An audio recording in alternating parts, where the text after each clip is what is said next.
जगा भाई मु शुणिछि जे राम नाम लेखा एक पत्र को नहीं एक राक्षस समुद्र उपरे चलीथिला से विषय रे मते कुह तो।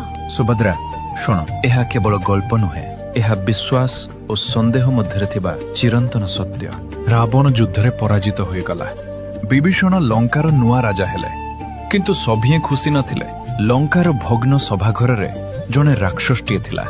सारा जीवन रावण पई लड़ीथिला और एबे ताकू विभीषण को सामना रे मुंड नुआइबाकू पड़िबो। मु जने राज्यद्रोही को राजा बोली मानिबि नाही। जे निज भाई को शत्रु हाथ रे देइदेला से मु राजा नुहे, कदापि नुहे।